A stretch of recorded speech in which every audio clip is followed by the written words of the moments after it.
So every day, hundreds of people from around Metro Vancouver come to Bowen Island, and they come here to this harbor, Snug Cove.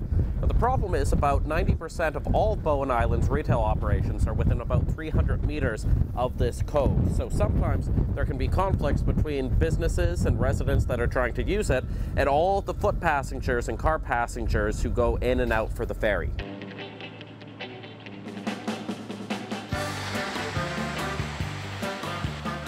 So like any small town, people in Bowen wear a lot of different hats. In this case, the owner of the Bowen Island pub is about to become the owner of the island's first cannabis store.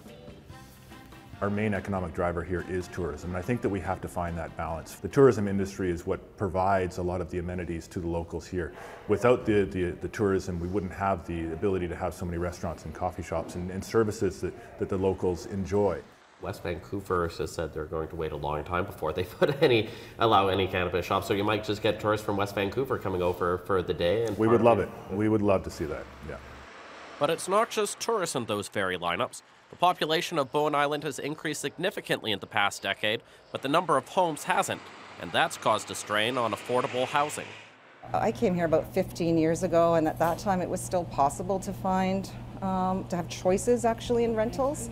You could rent a whole house, the rustic Bowen feel with an ocean view for $1,800.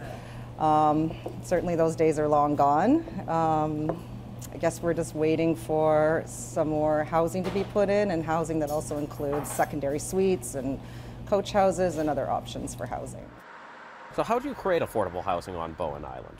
Well, the owner of the marina did something ingenious, and we're actually standing on it right now. It's a float home, and he's going to build 5 more of them so his employees can stay here when they're working instead of commuting every day on that thing.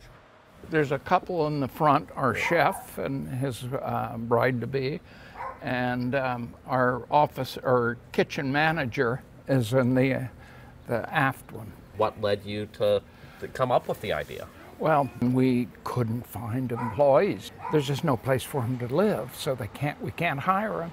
So we had to find a solution. I imagine there's had to be some resistance to that by some islanders. Oh yes, the NIMBYs who live here, and they don't want any change.